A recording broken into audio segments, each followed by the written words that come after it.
하나님 아버지, 그 무엇과도 비교할 수 없는 크고 넘치는 사랑으로 우리를 사랑해 주시고 그 완전한 사랑 안에 우리를 자녀 삼아 주시니 감사드립니다. 주님 앞에 나와 오늘도 예배할 수 있는 은혜와 기쁨을 허락해 주심에 감사드립니다.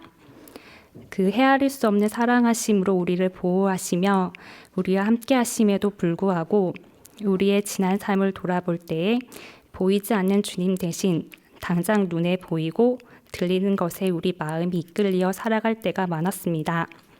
세상이 더 커 보이고 세속적 가치관을 따르지 않으면 뒤처진다고 외치는 세상 속에서 그 너머에 실존하시며 만물을 살피시는 주님을 바라보게 하여 주옵소서. 세상은 물질로 우리를 현혹시키고 더욱 움켜잡으려 하며 교묘하게 우리의 생각을 흔들어 우리를 불안과 두려움으로 몰아가려 하지만 우리는 주님께 잡힌 바 된 존재임을 잊지 않게 하여 주옵소서. 영원하신 주님께 잡힌 바 된 그 기쁨과 평안을 누리며 우리는 잠깐 있다 사라질 것을 잡으려 하는 삶이 아닌 주님께 잡힌 바 된 그것을 잡으며 달려가는 삶이 되게 하여 주옵소서. 세상 속을 살아가는 우리가 우리의 기준과 가치관이 세상의 것에 현혹되지 않고 더욱 말씀으로 붙들리게 하여 주옵소서. 나라 안팎이 혼란스러운 가운데 있습니다.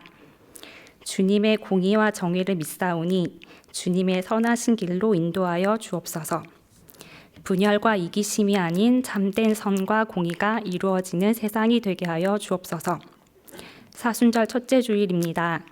우리의 죄로 인한 예수님의 고난과 죽으심, 부활을 더욱 묵상하며 한 주간 살아가게 하여 주시고 다른 누구도 아닌 우리를 위한 주님의 사랑과 은혜였음을 마음 깊이 깨달으며 주님께 감사하는 시간이 되게 하여 주옵소서. 값없이 받은 사랑을 우리도 주변으로 값없이 흘려보내게 하여 주옵소서. 주님의 성실하심으로 어느덧 봄이 다가오며 주님을 알아가고자 하는 여러 프로그램들과 구역 성경 공부가 시작되었습니다.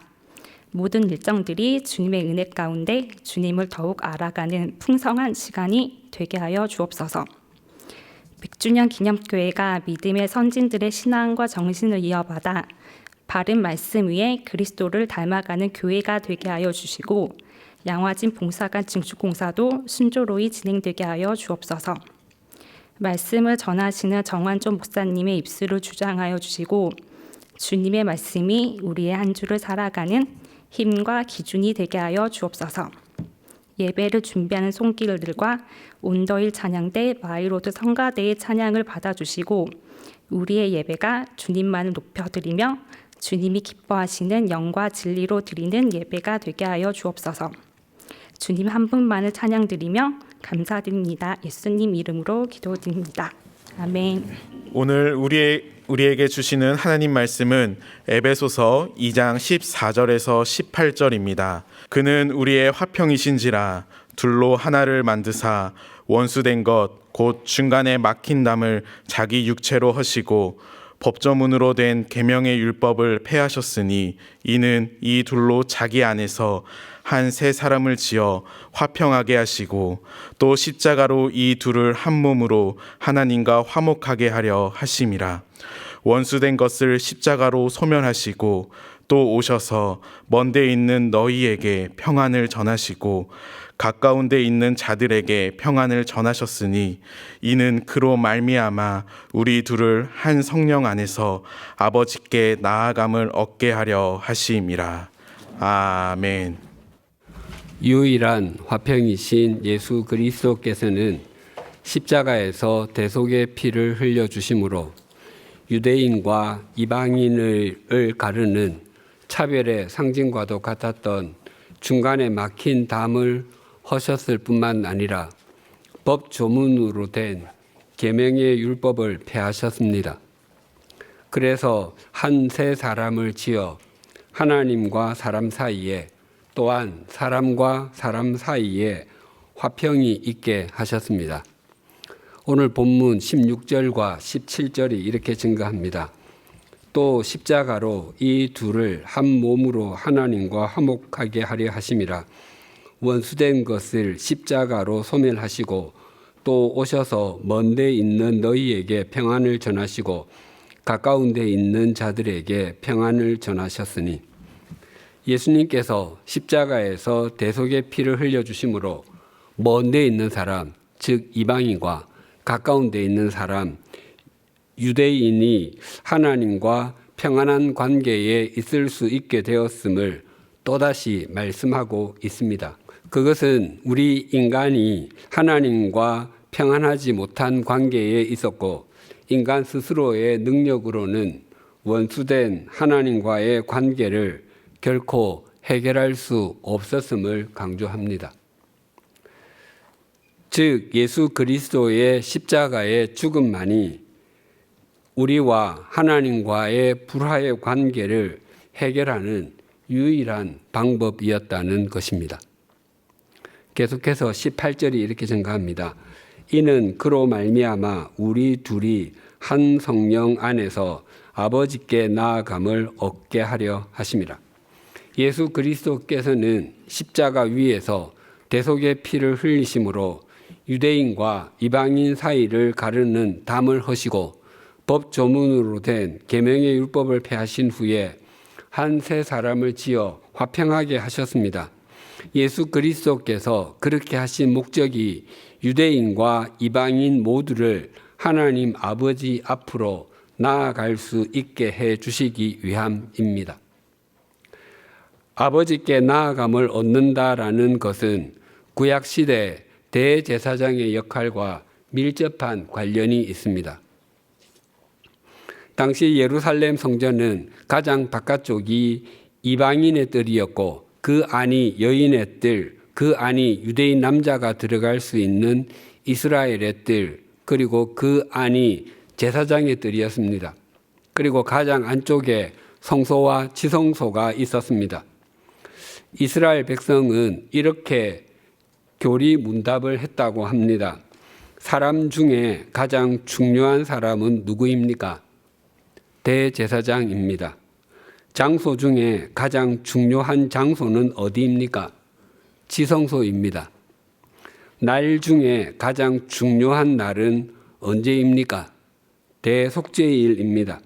성경에는 대속죄일이라고 하지 않고 속죄일이라고 합니다. 다만 그 절기가 크다고 대자를 붙이는 것입니다.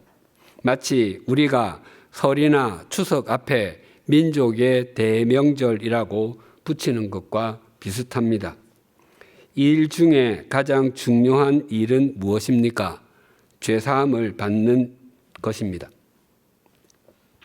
속죄일에 대해서 레위기 16장 29절은 이렇게 말씀합니다. 너희는 영원히 이 규례를 지킬지니라.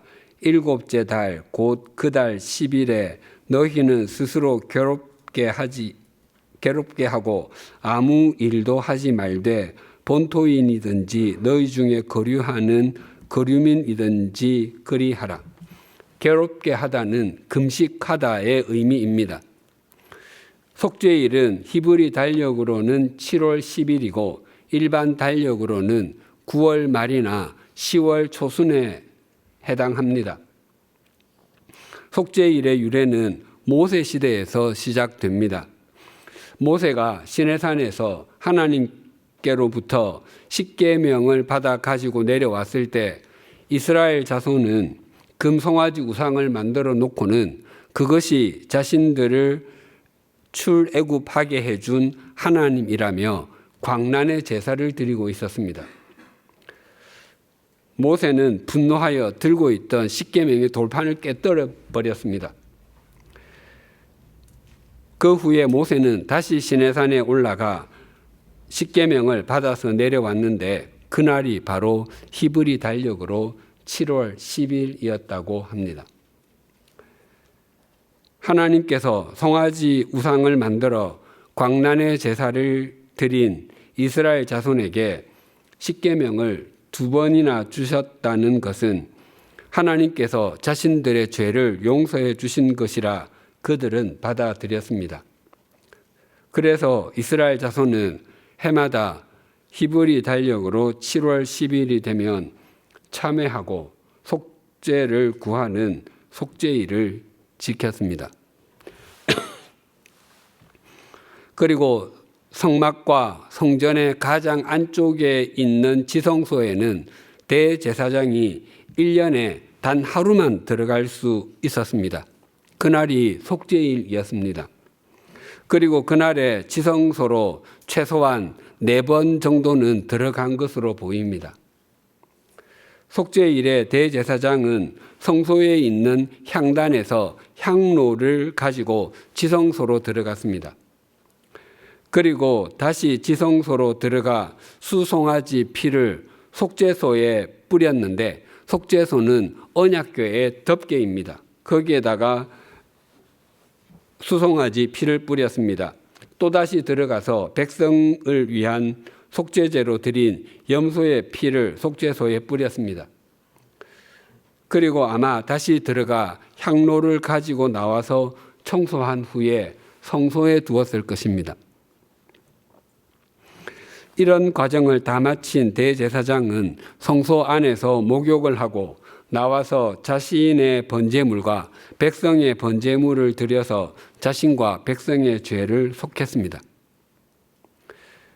그러나 예수 그리스도께서 십자가에서 피를 흘려주심으로 이제는 대제사장을 통하지 않고 누구든지 이방인의 뜰, 여인의 뜰, 이스라엘의 뜰, 제사장의 뜰을 지나서 성소와 지성소까지 직접 나아갈 수 있게 되었습니다. 참으로 감격적입니다.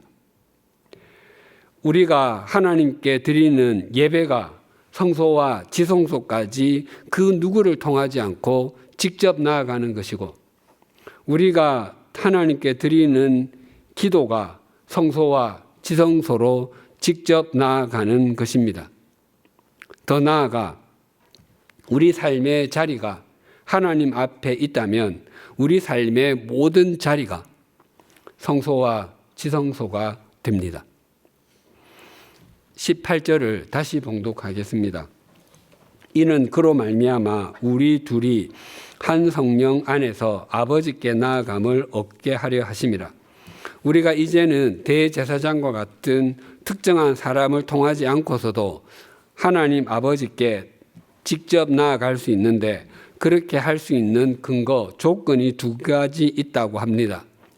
즉 예수 그리스도로 말미암아야 하고 한 성령님 안에서 나아갈 수 있다고 합니다. 요한복음 14장 6절이 이러합니다. 예수께서 이르시되 내가 곧 길이요 진리요 생명이니 나로 말미암지 않고는 아버지께로 올 자가 없느니라. 우리가 하나님 아버지께로 나아가는데 대제사장과 같은 사람이 필요 없는 것은 예수 그리스도께서 우리의 제사장이 되시고 영원한 제사장이 되어주시기 때문입니다. 그래서 예수 그리스도는 하나님 아버지께로 가는 유일한 길이시고 하나님 아버지를 아는 유일한 통로이시며 하나님 아버지께서 주시는 영원한 생명을 누리게 하는 유일한 연결고리이시기에 예수 그리스도로 말미암지 않고는 하나님 아버지께 나아가는 길은 없습니다. 만약 하나님께서 우리에게 너희가 나를 만나기 원하면 내게로 나아오너라 라고만 말씀하셨다면 우리는 어떻게 하나님 아버지께 나아갈 수 있겠습니까? 또 어느 방향으로 가면 되겠습니까? 얼마나 가면 되겠습니까? 그리고 어떤 방법으로 가면 되겠습니까? 바울 일행이 아덴, 즉 아테네에서 복음을 전할 때 그곳에는 온갖 우상이 가득하였습니다. 그 모습을 보고서 바울에게는 의로운 분노가 치밀어 올랐지만 꾹 참고 아덴 시민 여러분, 내가 보기에 여러분은 모든 면에서 종교심이 많습니다라고 말해 주었습니다. 당시 아덴에는 각각의 신을 섬기는 각각의 제단이 있었습니다. 그뿐만 아니라 알지 못하는 신에게라고 쓰인 제단도 있었습니다. 그 제단은 신의 이름도 알 수 없고 어떤 존재인지도 알 수 없고 어떻게 섬겨야 하는지도 알 수 없지만 혹시 특정한 신이 존재한다면 그분에게 제사를 드리는 곳입니다. 예수 그리스도가 아니었다면 창조주 하나님 아버지 역시 우리에게 알지 못하는 신이었을 것입니다. 히브리서 10장 19절과 20절이 이러합니다. 그러므로 형제들아 우리가 예수의 피를 힘입어 성소에 들어갈 담력을 얻었나니 그 길은 우리를 위하여 휘장 가운데로 열어놓으신 새로운 살 길이요 휘장은 곧 그의 육체니라. 대제사장이 백성의 죄를 속하기 위해서 1년에 하루 속죄일에 지성소로 들어갔다고 말씀드렸습니다. 대제사장이 매년 지성소로 들어가야 했던 것은 대제사장이 드린 제물, 즉 짐승이 불완전하기 때문이고 중보자인 대제사장도 불완전한 존재이기 때문입니다. 그래서 예수님께서는 당신의 피를 가지고 들어가셨습니다. 그것은 십자가에서 피를 흘리시고 죽으심을 의미합니다. 그리고 부활하셨습니다. 예수님께서 죽음의 권세를 깨뜨리시고 무덤에서 나오시는 것이 마치 지성소에 들어갔던 대제사장이 중보의 역할을 마치고 나오는 것과 같습니다. 제물로 드려진 예수 그리스도는 완전하고도 영원하시기 때문에 이제는 더 이상 대제사장이 지성소로 들어갈 필요가 없게 되었습니다. 그래서 예수님께서 십자가에서 돌아가시는 순간에 성전에서 성소와 지성소를 가르는 휘장이 위에서부터 아래까지 찢어졌습니다. 이제는 더 이상 제사도 필요 없고 사람 중보자도 필요 없다는 것입니다. 또 에베소서 2장 4절에서 7절은 이렇게 말씀합니다. 긍휼이 풍성하신 하나님이 우리를 사랑하신 그 큰 사랑을 인하여 허물로 죽은 우리를 그리스도와 함께 살리셨고 너희는 은혜로 구원을 받은 것이라. 또 함께 일으키사 그리스도 예수 안에서 함께 하늘에 앉히시니 이는 그리스도 예수 안에서 우리에게 자비하심으로써 그 은혜의 지극히 풍성함을 오는 여러 세대에 나타내려 하심이라.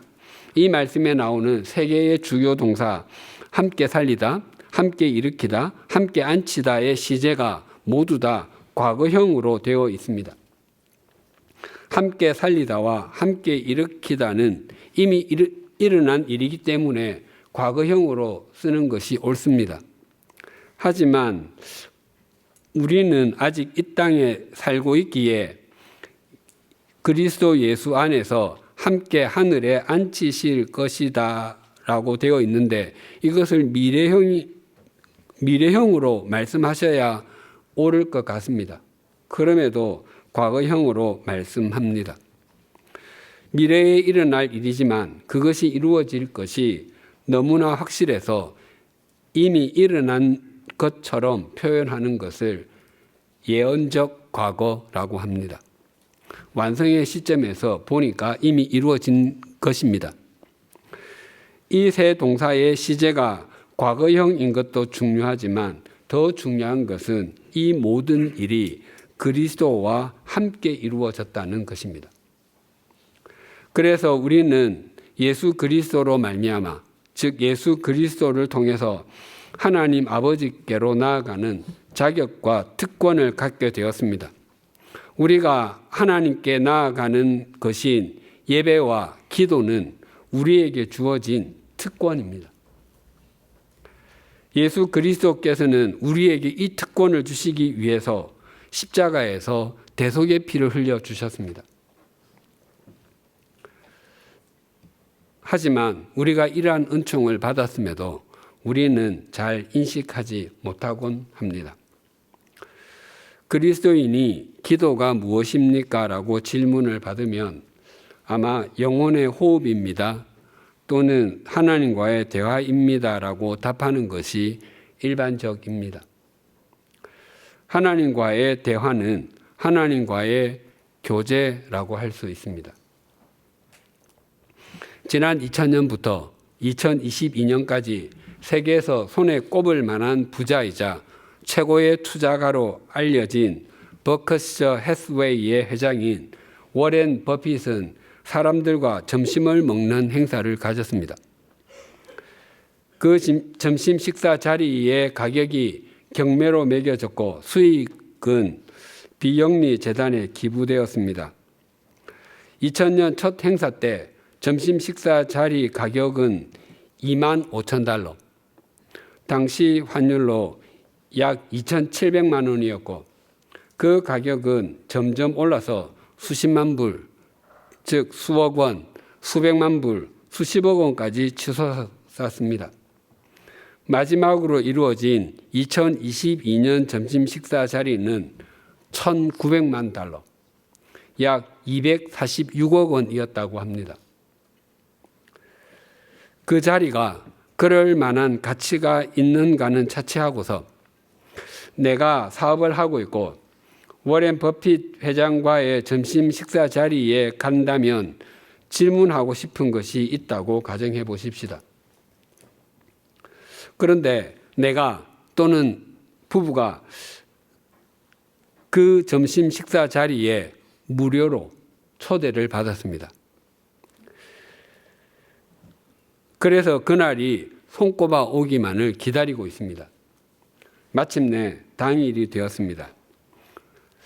약속 장소로 가는데 교통체증이 너무 심해서 오도 가도 못하는 상황이 되어 결국 참석하지 못했습니다. 또는 약속일 며칠 전부터 심한 독감이 들거나 다리뼈가 부러져서 석고붕대를 하는 바람에 참석하지 못하고 말았습니다. 그때 어떤 마음이 들겠습니까? 진한 죄책감이 든다, 아니면 진한 아쉬움이 든다. 아마 죄책감은 전혀 들지 않고 진한 아쉬움이 들 것입니다. 버핏 회장과 교제하는 절호의 기회를 놓쳤기 때문입니다. 또한 친한 친구들과 함께 밥을 먹기로 약속했지만 갑자기 일이 생겨서 가지 못했을 때도 죄책감이 아니라 아쉬움이 들 것입니다. 우리는 기도를 통해서 하나님과 교제합니다. 예를 들어 낮에 오늘 밤에는 자기 전에 15분 정도는 꼭 기도를 드리고 자야지라고 생각했습니다. 그런데 밤에 잠자리에 누워 잠이 들락말락 할 때에 낮에 생각했던 것이 기억났습니다. 하지만 그냥 잤습니다. 또는 아침에 눈을 떴는데 어제 낮에 생각했던 것이 기억났습니다. 그때 어떤 마음이 들겠습니까? 진한 죄책감이 든다, 아니면 진한 아쉬움이 든다. 아마 우리 대부분이 아쉬움은 전혀 들지 않고 진한 죄책감이 들 것입니다. 명색이 내가 그리스도인인데 이렇게 살다니 라며 자책할 것입니다. 죄책감이 아니라 아쉬움이 드는 것이 더 맞습니다. 기도는 우리가 하나님 아버지께 나아가야만 하는 의무가 아니라 우리를 하나님 아버지께로 나아갈 수 있도록 만들어 주신 특권이고 은총입니다. 18절을 다시 봉독하겠습니다. 이는 그로 말미암아 우리 둘이 한 성령 안에서 아버지께 나아감을 얻게 하려 하심이라. 우리가 하나님 아버지께 나아가는데 그 예수 그리스도를 통해서 그리고 성령님 안에서 나아간다고 합니다.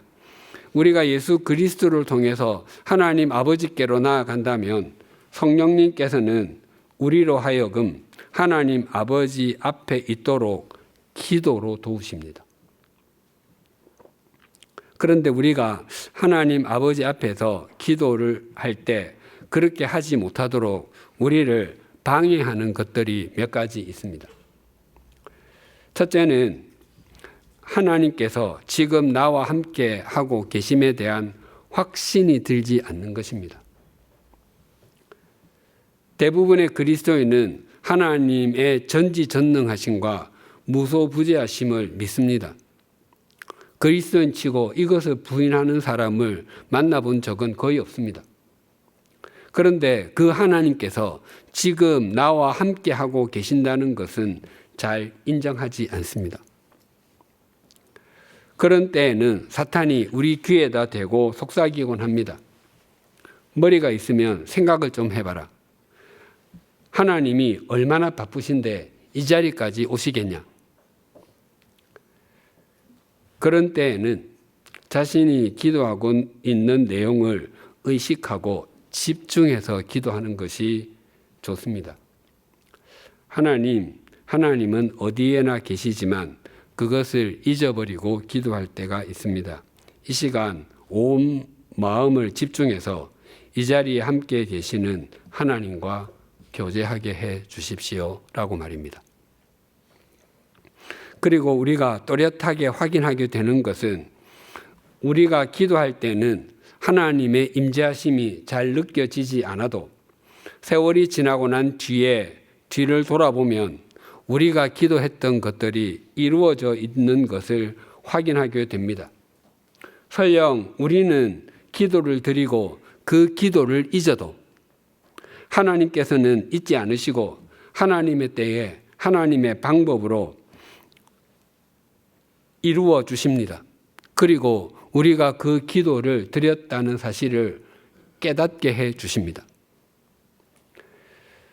하나님은 우리가 기도 드리는 곳에 함께 하고 계시고 우리의 기도를 들으시는 분이시기 때문입니다. 둘째는 기도를 드리는 일에 집중이 잘 되지 않는 것입니다. 책을 읽거나 사람들과 대화를 나눌 때 집중이 잘 되지 않는 때는 잘 없습니다.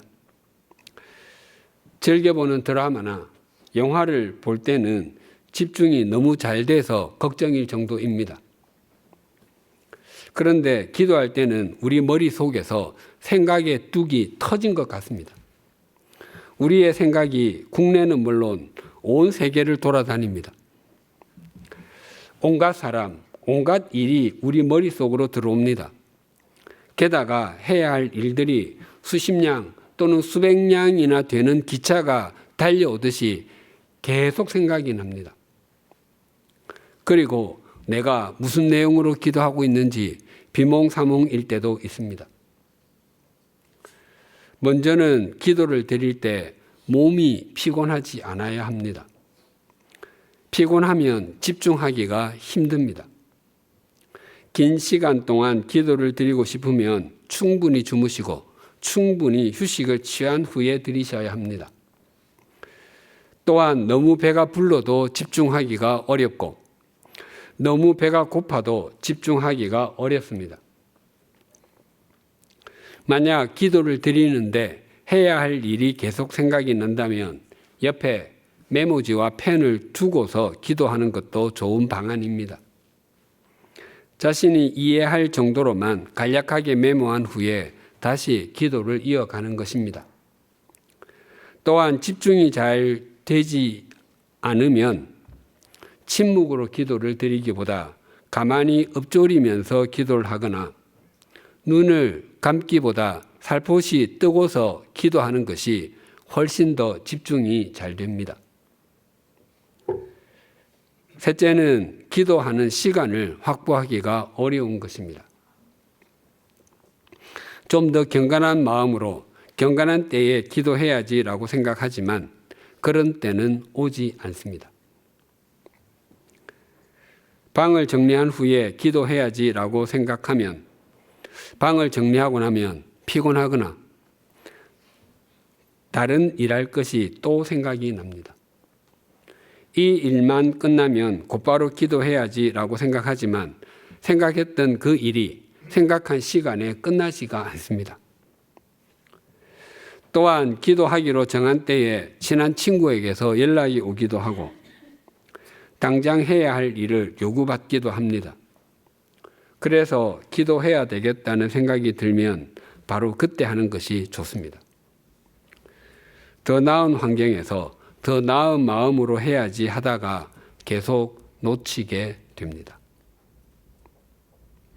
그리고 가장 방해를 덜 받는 시각은 하루 일을 시작하기 전 이른 아침과 잠자리에 들기 전 늦은 밤입니다.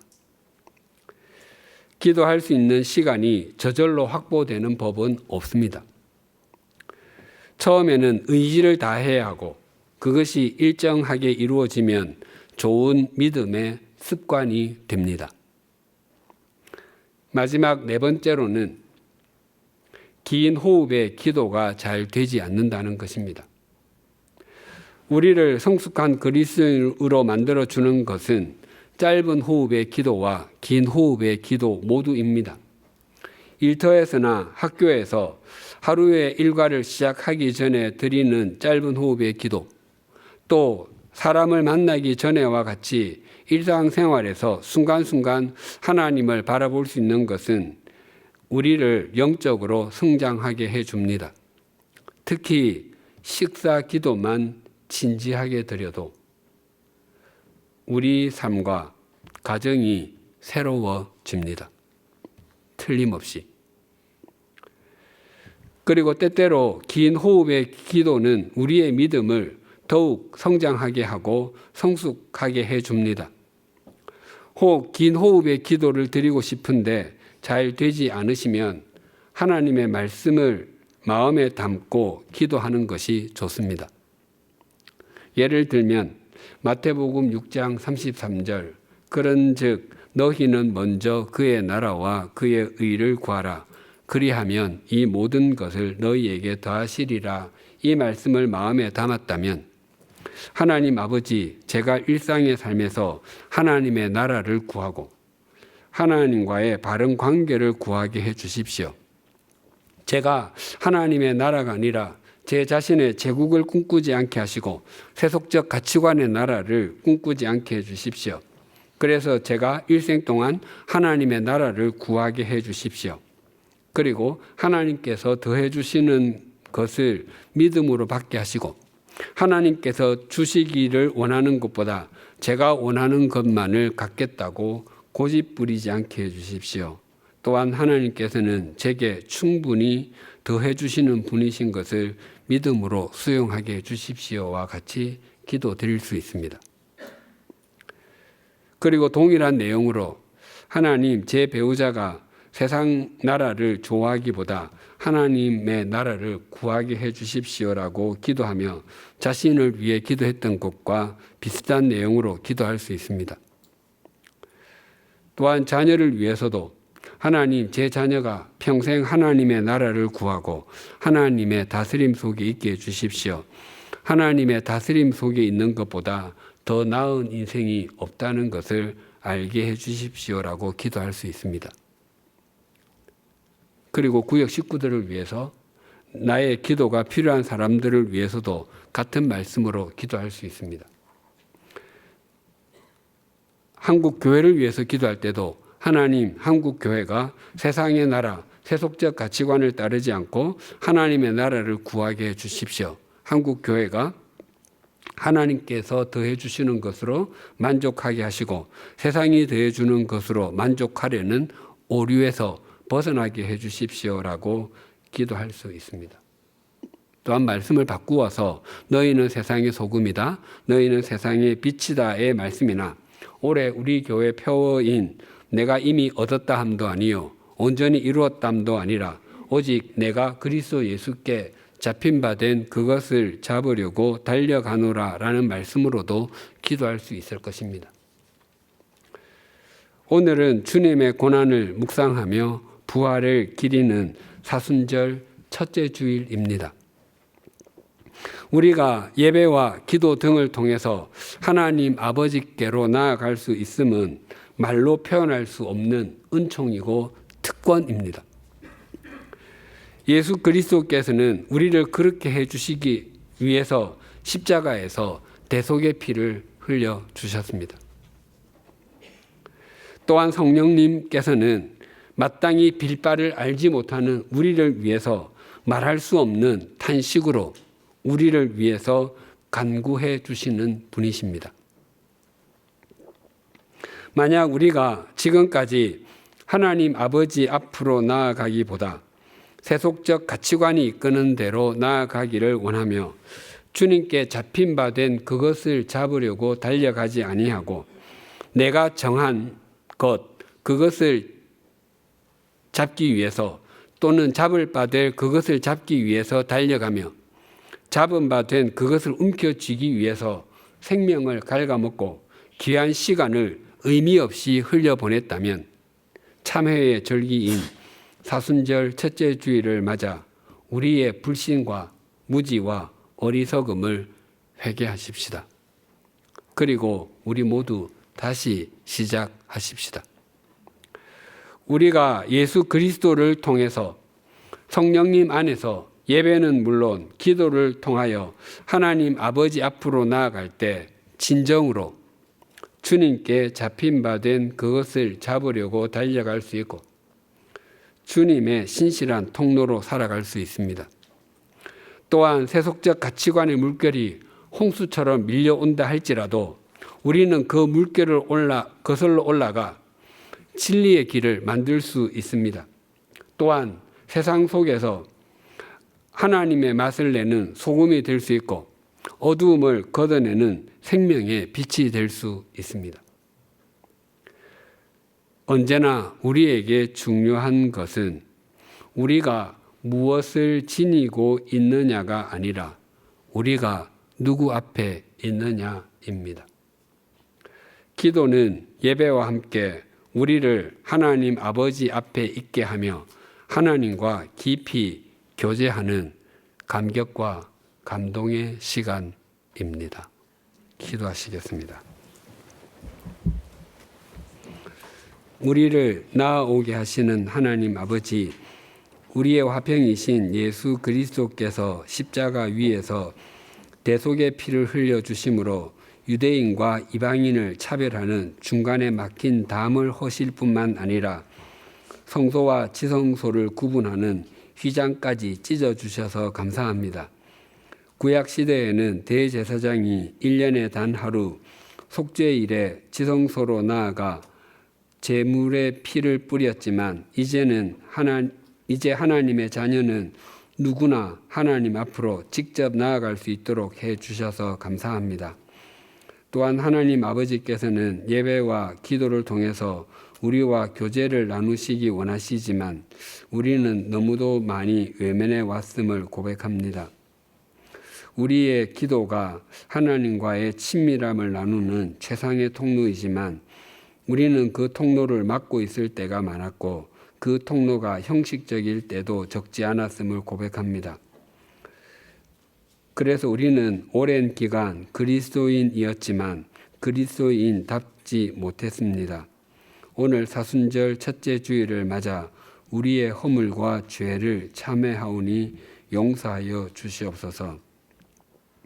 오늘 말씀을 통해서 우리를 이미 하나님 아버지 앞으로 나아올 수 있게 하셨음을 새겨주셔서 감사합니다. 겸손한 마음으로 하나님 아버지 앞으로 나아가겠습니다.